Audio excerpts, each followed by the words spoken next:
This is the Detroit Sports Podcast Network.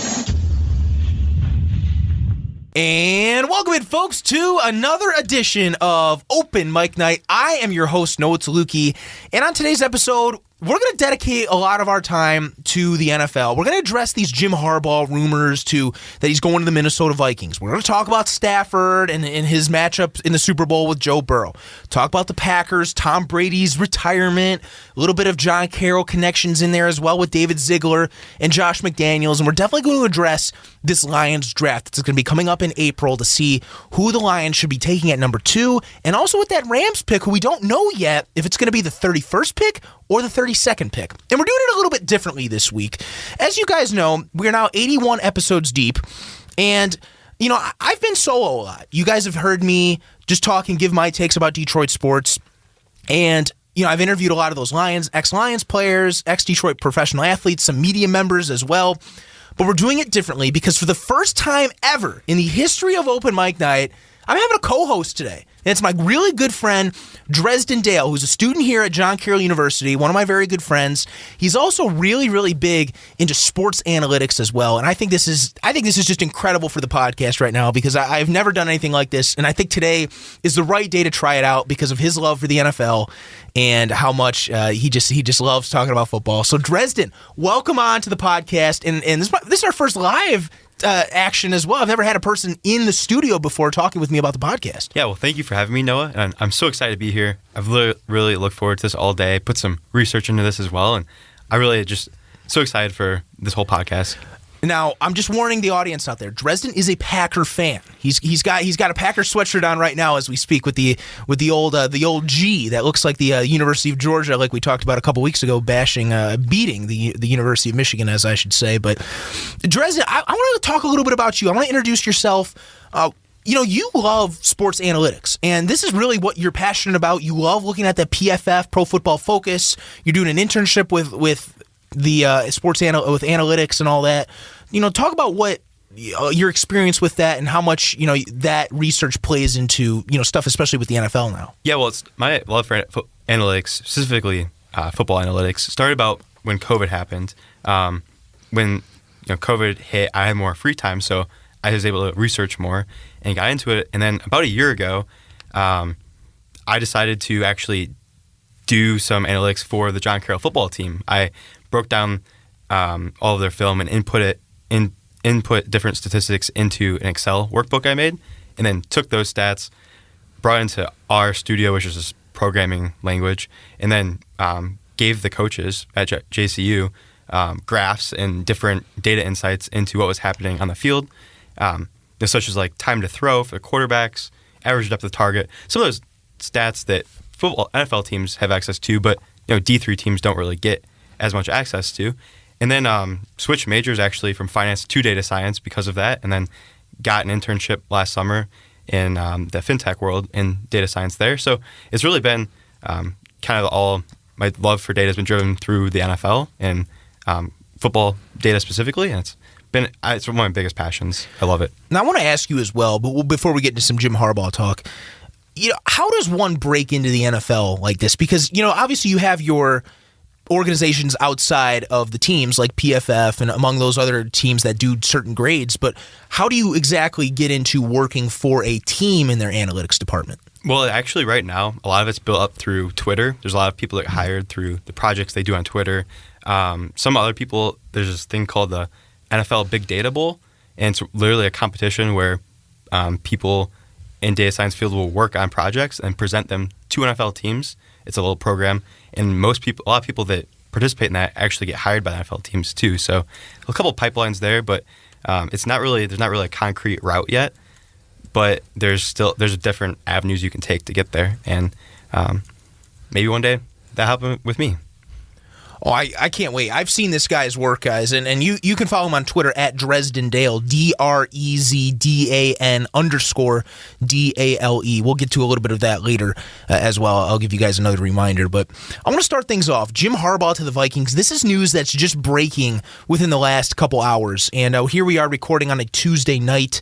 By the time this is released, there could be more news developing, but I'm just really curious to what you think, because if Jim Harbaugh leaves Michigan after such a great great year, beating Ohio State, making the college football playoff for the first time, winning a Big Ten championship for the first time since 2004. What does this mean for the University of Michigan, Drez, and also, for the Vikings moving forward? Yeah, well, let's start with Michigan, right? So when Lincoln Riley left Oklahoma this past season, we saw all those recruits decommit from Oklahoma. You also saw Caleb Williams just actually follow Lincoln Riley to USC. But they lost a lot of their talent. So I could see something similar happening with Michigan where a lot of the players either decommit, the recruits coming in, or, the players that are there, McNamara comes to mind right away. McNamara, Cade McNamara. Excuse me, McNamara, yeah. Quarterback comes right to mind with maybe someone who might decommit or transfer.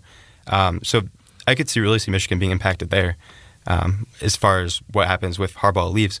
But then to Minnesota, Harbaugh at Minnesota, the Vikings' new GM, Kwesi Adolfo-Mensah, he was formerly with the Browns, an analytic guy actually, but he actually has a connection to Harbaugh from the 49ers where their careers overlap for a little bit.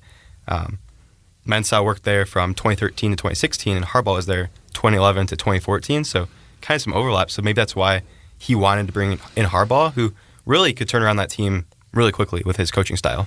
I'm really interested in what you think about this, Drezdan, as well. And I'm more on this side with Harbaugh. As you guys know who listen to the podcast, I've been a very strong Michigan supporter this season. And I really love how Jim Harbaugh beat Ohio State this year, and finally, after 10 years, beat them. And then also the Big Ten championship, like we mentioned, first time since 2004, first time playing for the college football playoff, something that they paid him to do. He took the salary cut this year, half salary, never seen that before for a Power 5 coach that I can remember. But I wonder, you see Mel Tucker at Michigan State. They paid him a hefty ransom there at Michigan State to keep him in East Lansing. And now, this whole salary debate, should Ward Manuel, the athletic director for Michigan, should he go and say, look, we need to give Harbaugh this big sum of money. We don't want him to go to the NFL, but now all of a sudden he's getting interviewed by all these NFL teams. Does Ward Manuel and Michigan really want this guy, or are they just fine with him going to the NFL?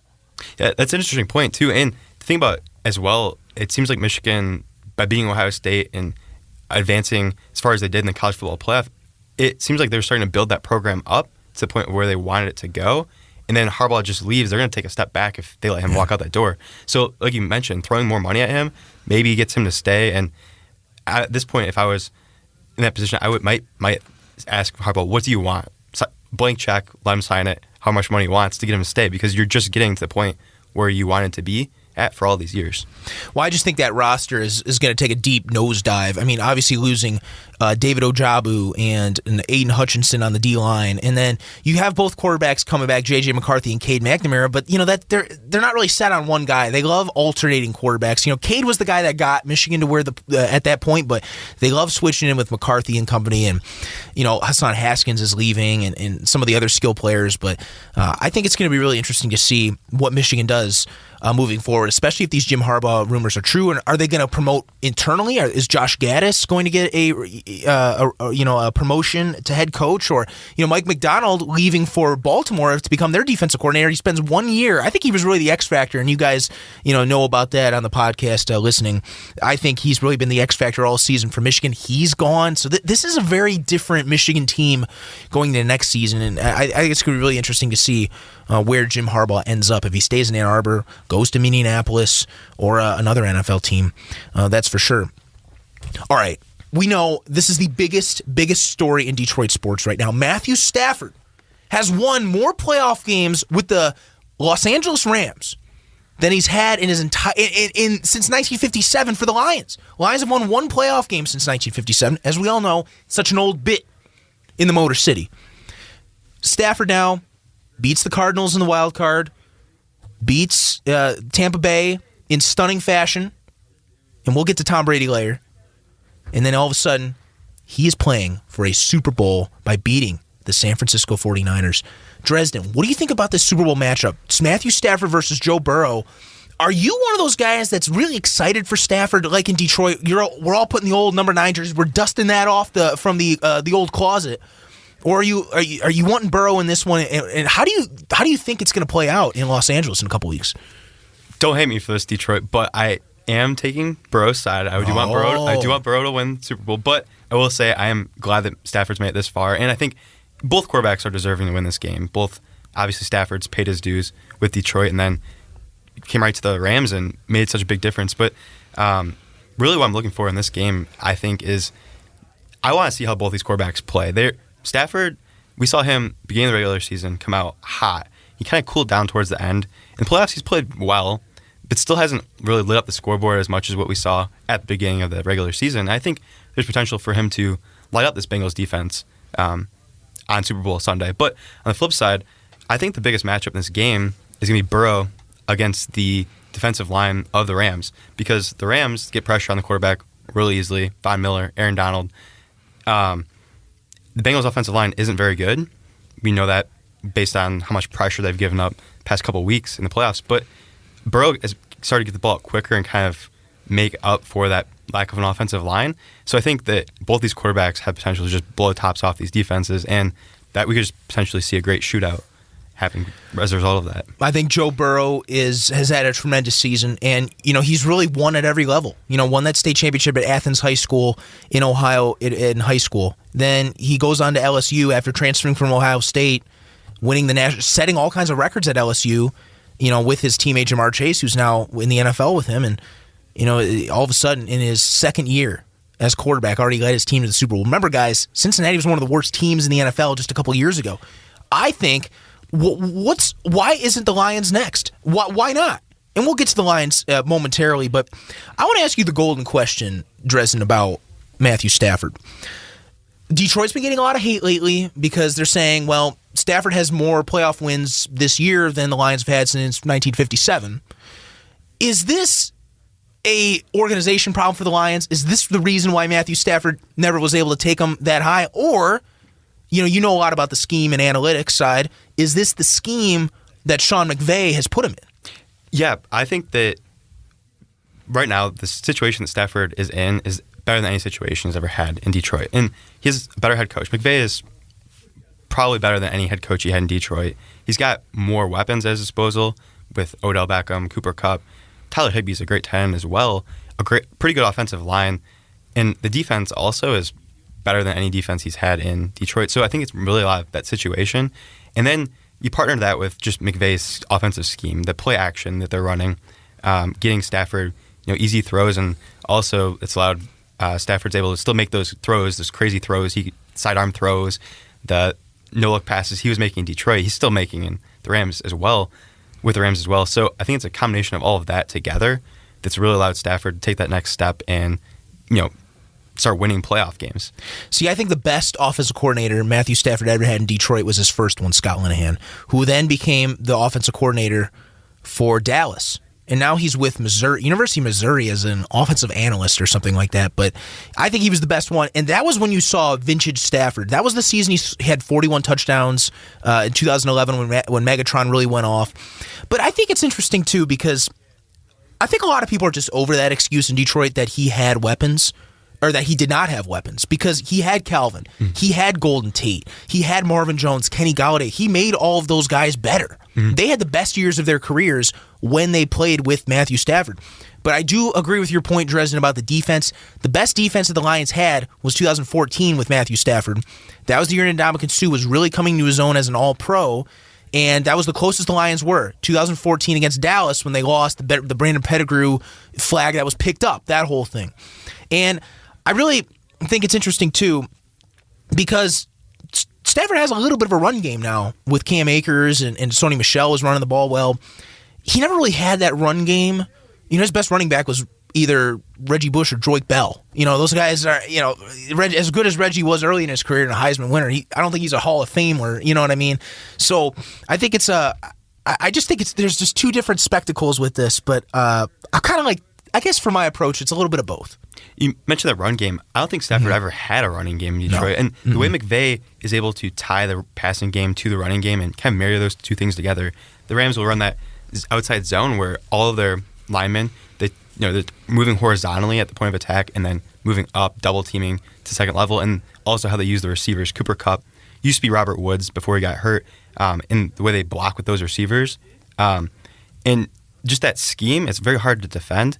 So he never had that in Detroit. I think that isn't necessarily a Detroit problem because I think Dan Campbell right now has got this team going in a great direction. So I think this might be fixed in the future. But looking back at previous Dan Campbell, for when Stafford was there, I think he never really had that in Detroit. And now he does. So that's why you're seeing him have just that elevated success now with the Rams. Boy, imagine if Stafford played this season with Detroit. How many, I'm not saying that they would have a lot of wins, but maybe a little bit more than 3, especially because Jared Goff, as we know, completely just does not add that dimension to Sean McVay's offense like Matthew Stafford does. I think it's very good. I'm all with Stafford. As you guys know, I love Matthew Stafford. He's my favorite player of all time. He's the reason I am a football fan and a fan of the Detroit Lions is because of Matthew Stafford. I want to switch gears now to your team, Drezdan, the Green Bay Packers. What the heck is going on over there? You have yet another early playoff exit. Aaron Rodgers losing at home. Remember, Lambeau was the place where nobody could beat the Packers at home in the playoffs. Now this last 20 years or so, ever since Michael Vick beat the Packers in 2004, the Packers just have not been the same. So I just want to know, Drezdan, are we starting to see the downfall of Green Bay and in this whole Rodgers saga? Why couldn't he lead his team to the promised land? Why, with all those weeks off and with the number 1 seed, all the guys getting healthy at the right time, how come the Packers were upset by the 6 seed 49ers? And I want to talk a little bit more about Aaron Rodgers and his future as well. Is he going to stay in Green Bay or is he going to go somewhere else, retire? What's he going to do? Starting with that playoff game, it's same old, Noah. Playoff heartbreak for Green Bay. I can go back to 2011, number 1 seed, 15-1 regular season, host the Giants in that divisional round game, lay an egg, out. Go to 2012 and 2013, Kaepernick, the 49ers just ran all over us. 2014, we get up big on Seattle. That Brandon Bostic botched onside recovery kick. 2015 against the Cardinals in overtime lost. Larry Fitzgerald had that huge play at the end despite Aaron Rodgers' Hail Marys. 2016 NFC Championship lost to the Falcons. 2019 got blown out by the 49ers in the NFC Championship. 2020 lost last year to Tampa Bay in the NFC Championship. Then this year, all this for nothing again. And it's just more the same old. And I'm not going to say I've gotten used to the playoff heartbreak, but Rodgers just has not done anything in the playoffs. He hasn't taken over a game really recently. And I wouldn't say it's necessarily all on his fault, but because we saw that special teams this against 49ers just absolutely abysmal. But he also only put up 10 points. He didn't really have anything. Have a good offensive drive outside that first drive when they went down and scored a touchdown. So I place a lot of this last playoff loss on Rodgers, place a lot of that blame on him, and I think he's fully at fault for this last playoff dud.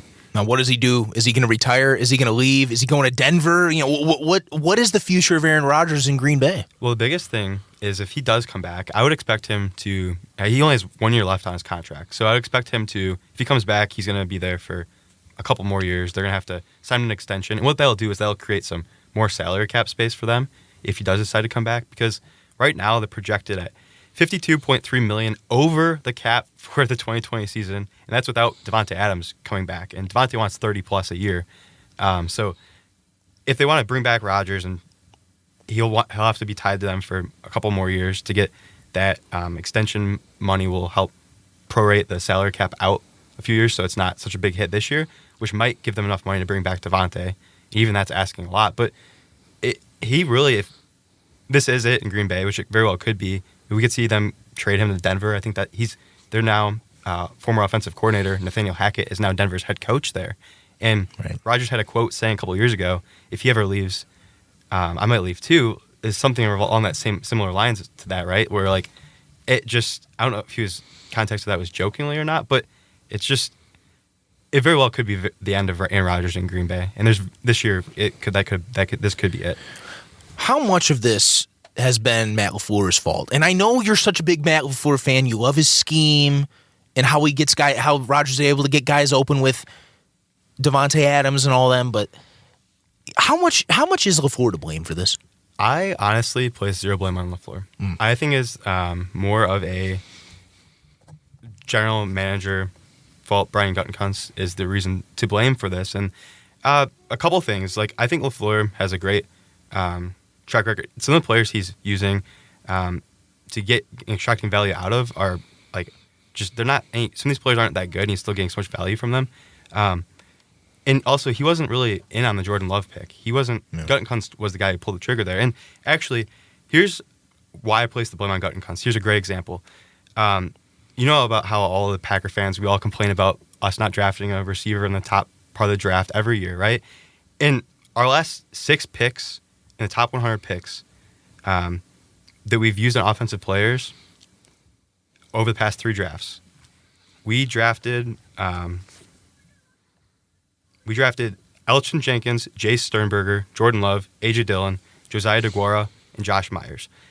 If we would have instead taken the next receiver who got drafted instead of those guys, we would have had A.J. Brown, Terry McLaurin, T. Higgins, Brian Edwards, Gabe Davis, and Josh Palmer. Obviously, like, Josh Palmer and Brian Edwards really are not really big names, but imagine having Devontae Adams and A.J. Brown. Imagine having Devontae Adams and Terry McLaurin, or T. Higgins, or even Gabe Davis, who just exploded in the playoff game. And it's just I know Elgton Jenkins is good, but like Jace Sternberger is already off our team. Josiah DeGuara is not good. Jordan Love isn't even playing, and he's not even going to be part of our future if Rodgers comes back. A.J. Dillon's our backup running back. And Josh Myers, we picked him at 62. 63, Creed Humphrey went off the board, who's a better center than Josh Myers. So that's why I place more of that blame on Gutekunst as opposed to LaFleur, because he's just failed to surround Rodgers with enough talent on the offensive side of the ball, in my opinion, to keep him happy. How different is this NFC North picture going to be with Aaron Rodgers out of the division? Because new coach, new GM in Chicago, possibly a new coach with Harbaugh, possibly with the Vikings, a new general manager. You get the Lions, who are in year 2 of the rebuild with Brad Holmes and Dan Campbell. Say Rodgers is out, who's winning this division? I feel like it's just up for grabs. Yeah, I think realistically, I still a little biased here, but I still think the Packers roster, if Rodgers leaves, is still going to be very good.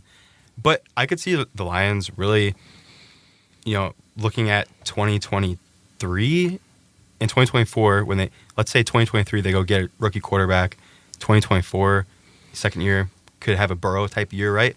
Like, I could really see the Lions starting to factor into play, maybe not next year, but 2-3 years down the line, where the Lions are, in my opinion, could be in the front runner seat of this division, the favorites to win it every year. And next year, like, if you want to stay there, I think Green Bay obviously might still have that loaded roster, but I guess maybe Chicago with Fields, maybe he has a second year breakout that comes out of nowhere. But really, this division is completely up for grabs. Don't worry, guys. We will get to the Detroit Lions later. That's how we're going to end it. We're going to talk a little bit about the draft with Drezdan Dale, of course, my good friend from John Carroll, and an analytics guru as well in the sports realms, joining us here on a new edition of Open Mic Night for a little bit of we're changing it up a little bit, having a new voice, a little bit of a co-host, and kind of going a little bit of rapid fire with some NFL stuff as well. All right. I got to talk about the big news that just happened in the NFL. Tom Brady has officially retired after 22 seasons in the NFL, 20 of them with the New England Patriots, the last 2 with Tampa Bay. It seems like it was a little bit of a circus, though, Drezdan, if you agree with me, because Saturday was when some insiders such as Adam Schefter and company were saying, sources say Brady will retire, but I'm of the person that's saying this is something that Brady himself should announce. There should be a press conference or a social media post or a video or something like that from him that should come out announcing. Not NFL beat writers trying to ruin the moment for Brady. It seems like it was just all about them.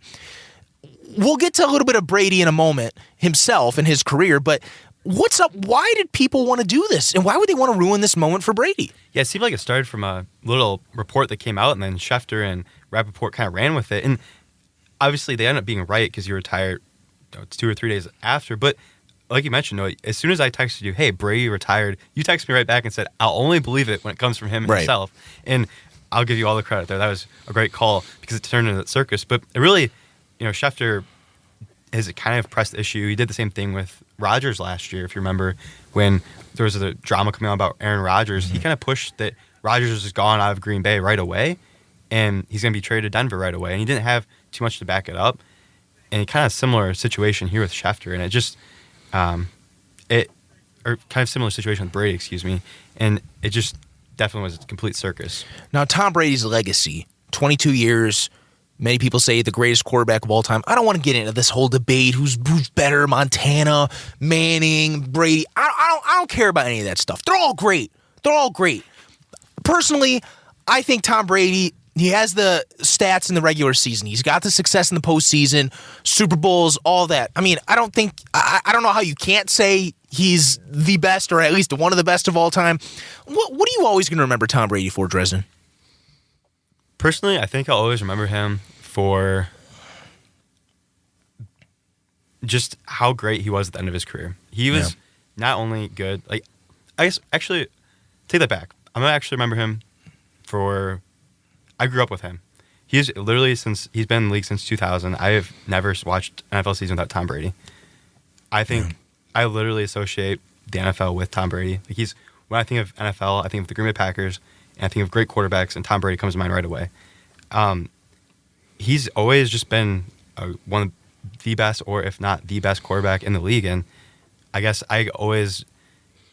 you just see, when I think of Tom Brady, I think of him in New England with that snow falling down in December, January, in a playoff game, leading his team back, comeback victory, with a little fist pump, all that passion he had. That's what I think I'll remember Tom Brady for the most. He didn't mention anything about New England in any of his social media posts or anything. I think that's very, very interesting. You could tell that there's a little bit of bad blood right there. Hopefully it's one of those things where time heals all wounds, because, you think of a place where you won 6 Super Bowls and spent 20 years, you'd say something about them in your retirement, but it just seemed like it was just like he played his whole 22-year career with Tampa Bay, with all the people he was thanking in that organization. So I think that was really interesting. But, for me, I've always thought of Tom Brady. I mean, Tom Brady was 1 year old when he, started playing in the NFL. Drafted 6th round, obviously. We all know the story. His first pass was against the Lions, Thanksgiving 2000. He starts out against the Lions. His career ends against a former Lions quarterback. We saw Brady down 27-3 in that game against the Rams, tied at 27-all. Left a little bit too much time for Mr. Stafford. We've seen him do that plenty of times in Detroit. And, Brady, he might have just been one of those things where it's like, I want to go out on, I would love to go out on top, but you just did it better than me. You did everything that I'm so used to doing in my career.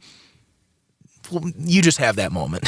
You have to give props to Matt Stafford. Everyone always talks about the fourth quarter comebacks with him. And Stafford did it. He had that legacy drive right there. He went down the field and won them the game against Tom Brady, the greatest quarterback of all time by so many people's standards. And I just thought, when I watched that game, I was under the impression it might have been Brady's last game, but it was also maybe a legacy defining moment for Stafford and what the end of his career could be. Because just like Brady, towards the end of his career, kind of took it to the next level. Maybe Stafford, kind of the same type of legacy driving second half of his career. Oh, if Stafford wins this Super Bowl, I think he should be definitely in consideration for Canton now, because he at least has that playoff success. You cannot take a Super Bowl trophy away from him, but that's a different conversation for another day with the Hall of Fame stuff. And one more thing about Brady, though, I did want to add. I know he really wants to get into his business opportunities. He talks a lot about being more with his family, Giselle, and his kids now, that he didn't really have as much time to hang out with, in previous years because of how busy his NFL schedule was and training and all the blood, sweat, and tears that goes into that. I always thought Brady would break George Blanda's record of being the oldest man to ever play in the NFL. George Blanda was 48. He played his last played the mid-70s with the Oakland Raiders.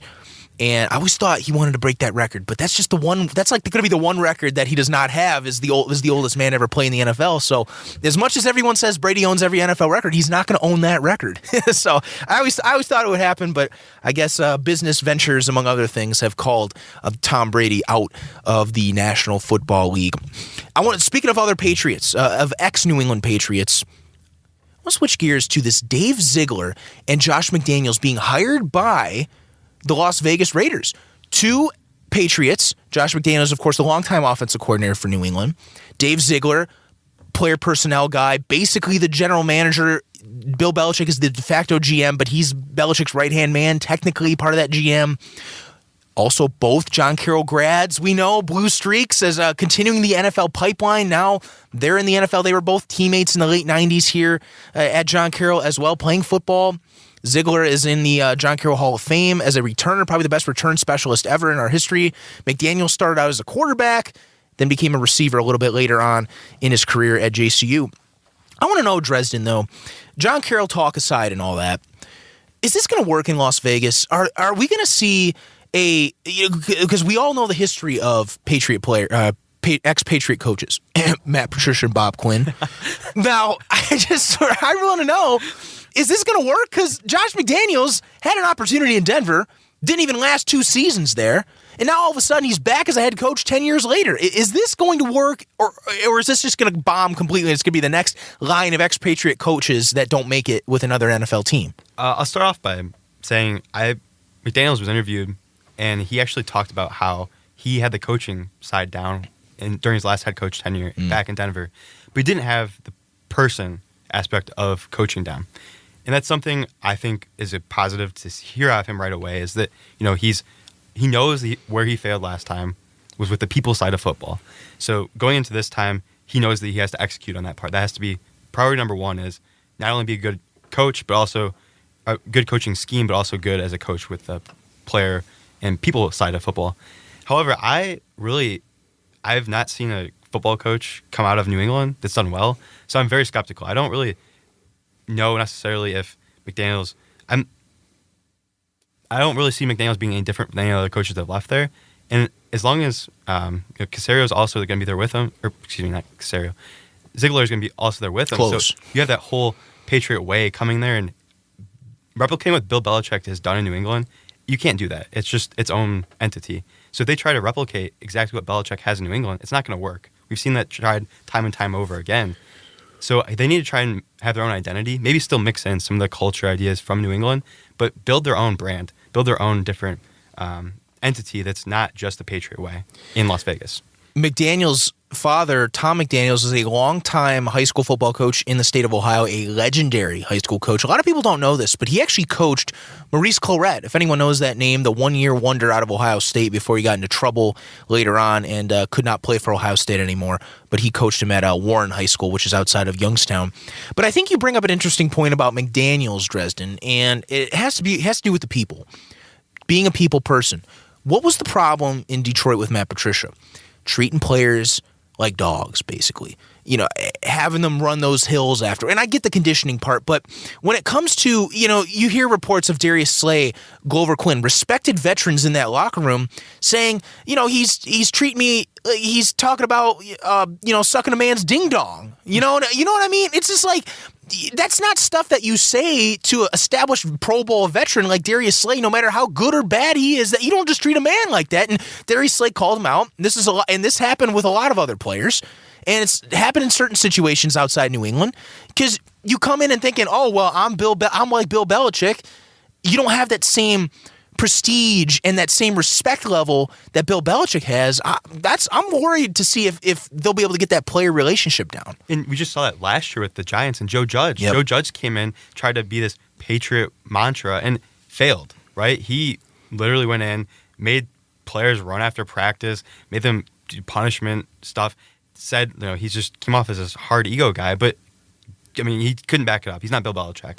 So I think if McDaniels can still have those Patriot values and still have some of the same Patriot scheme and just ways of thinking, but build his own identity with the people side of it, he could be successful in Las Vegas. No, I cannot wait to see what the Raiders do down there. And then, of course, in L.A. with the Chargers in the same division, Brandon Staley, former John Carroll coach. He did not graduate from John Carroll. I know I've talked a lot about Brandon Staley in the past, but his wife did graduate from here, and also keeping that John Carroll tradition alive. So two teams now with John Carroll connections in that division. My favorite NFL coach, Brandon Staley, that is. Yes.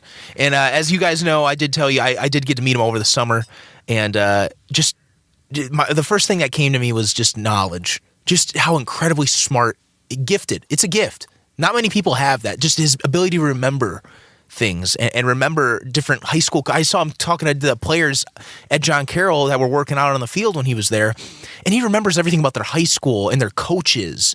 It's just incredible. Even these little small schools in Ohio, it was. I could just see he's a people person. really knows how to relate to the athlete. And I think that's a very powerful gift. And you've seen that a lot with Dan Campbell. People are wanting to play for him. And I think that's really important. And that's what we're going to do. That's what we're going to end open mic night with here on this 81st edition. The Lions. Drezdan, I know you're a Packer fan. I know there's a lot of bad blood between the organizations. However, you see the Lions moving in a positive direction. Why is that? Why are you such a believer in Dan Campbell?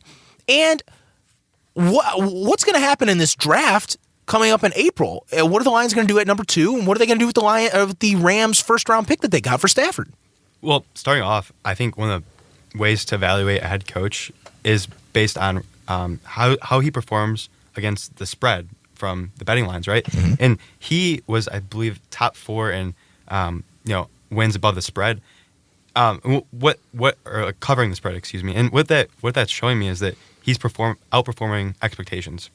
He's getting this team to outperform expectations, and doing that with a roster that, let's be honest, Lions roster wasn't very talented this past year, and getting them to overperform, that really shows me that he is able to get that team to play harder, but also mix in scheme. And he's one of the best coaches at making fourth down decisions in the NFL, going for it when he should.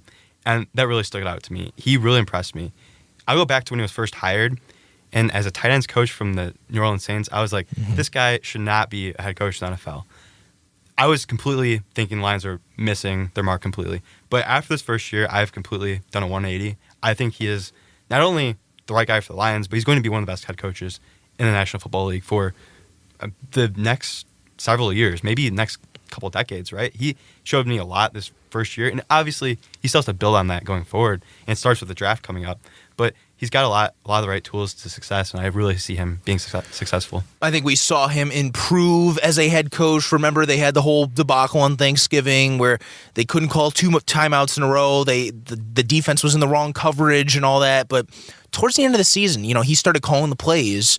And look, I'm not saying he's going to be a play caller. I do not want Dan Campbell as our play caller next season moving forward. But he had the little bit of change. Anthony Lynn gone as offensive coordinator. He had to change it up, and the Lions had some success later on in the year.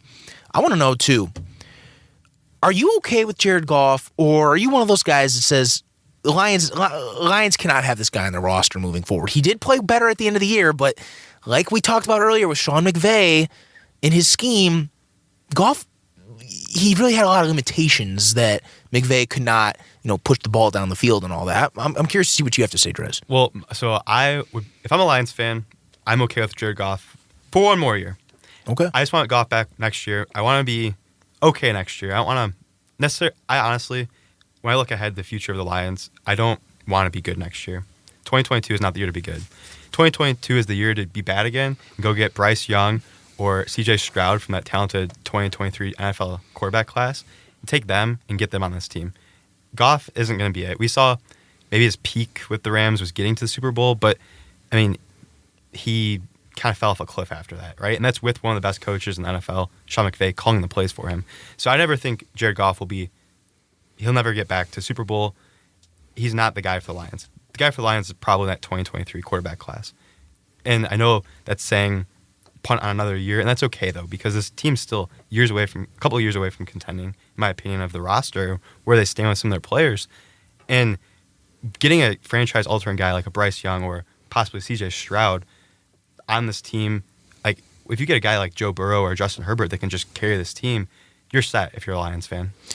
I don't know. C.J. Stroud, Ohio State quarterback. What have Ohio State quarterbacks done in the NFL, Drez? Nothing. I'm a little skeptical. That's just helmet scouting. I personally think C.J. Stroud, Justin Fields, I think might be a little bit different. I know he didn't really have a great rookie year, but kind of bad system. Nagy, one of the worst coaches in the league. Fields, I think, might start to change that. I think Stroud, what we saw him do at Ohio State is a lot different. He's more of a pocket passer, or more of a mobile pocket passer, I should say. Whereas like JT Barrett was just a runner, more of a runner type quarterback. So was Braxton Miller. And I think we're starting to see Fields and Stroud, they'll be coming into the NFL with more tools at their disposal for actually throwing the football, being elite accuracy, as opposed to those other quarterbacks that didn't. So I would rather have Bryce Young in 2023 if I was the Lions, but Stroud would be a nice alternative as well. Now, I want to talk about this year's draft. And there's a whole debate. Probably the first, second overall pick will either be Aiden Hutchinson or Kevon Thibodeau, both defensive ends, Oregon, Michigan State. Lions are probably going to have their choice at either one.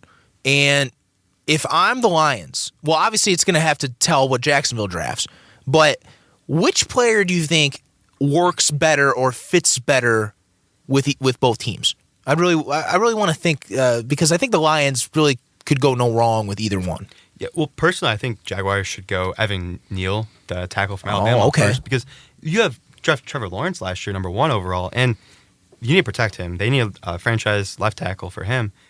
I think Lions then should go Aiden Hutchinson, right? Because there's a little bit of skepticism after how he performed against Georgia, but in that playoff game. But here's my take on that, right? He didn't play bad. Georgia was getting the ball out quick and mitigating him and Ojabo on the pass rush. So he didn't really have enough time to actually get to the quarterback if you look at how quick they were getting the ball out of Stetson Bennett's hands. So in my opinion, the way Hutchinson dominated, I haven't seen a guy dominate that much at the college level from the edge position in a very long time. And he did it against the Big Ten offensive lines, which are some of the best offensive lines in college football year in and year out.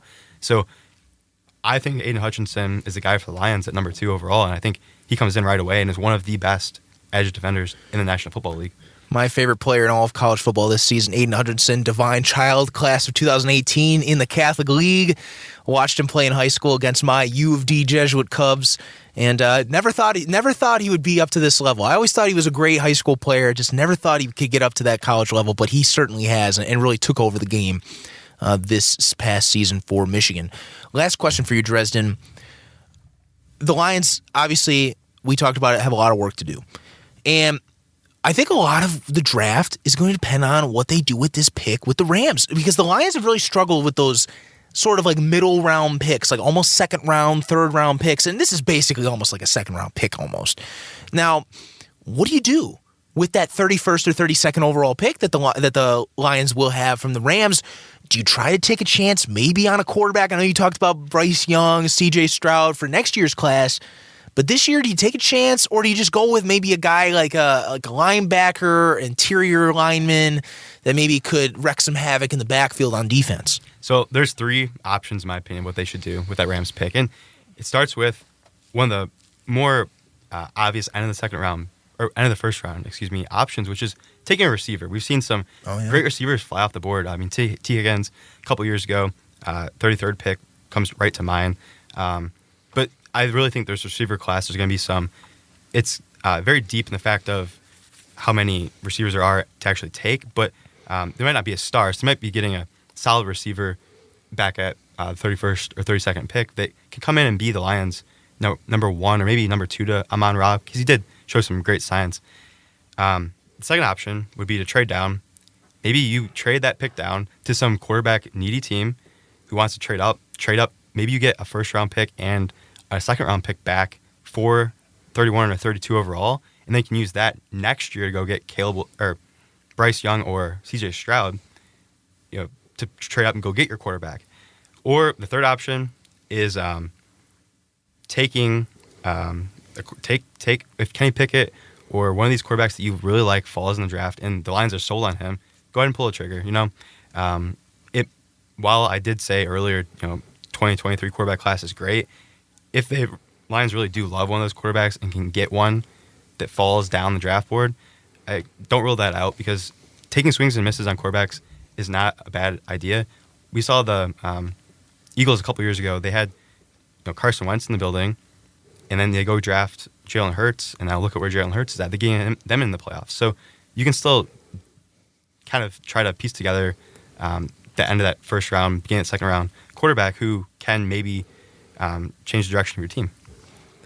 Oh, man, Drezdan, what an amazing podcast. And we really wanted to try to mix it up this week. And I really, really loved and enjoyed having my man Drezdan on.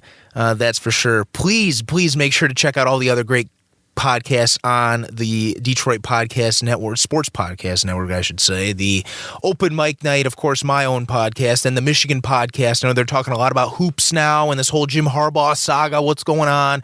And also the classic Doc and Jock podcast, the wrestling podcast talking all about WWE and AEW. I know Ric Flair was just in the news about getting his 5th divorce. Whoa. And also the practice squad, the fun times that Adam and his buddy has. That's always a fun listen.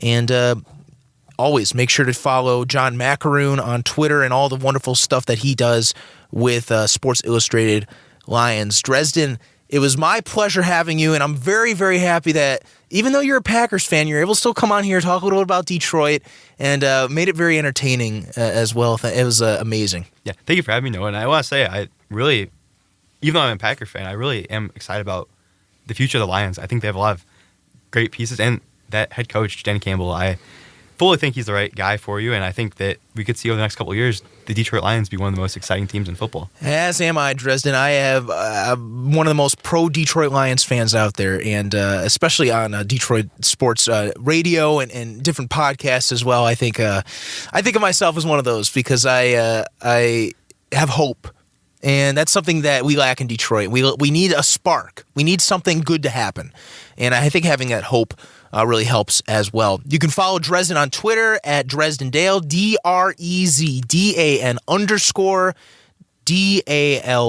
And he's a really, really big guy into sports analytics as well. So he puts a lot of great stuff about there. And if you're interested in that, and analytics really changing the game, not only in football, but a lot of other sports as well. Thank you again, folks, for tuning in to Open Mic Night. And make sure to tune in next week only on Open Mic Night.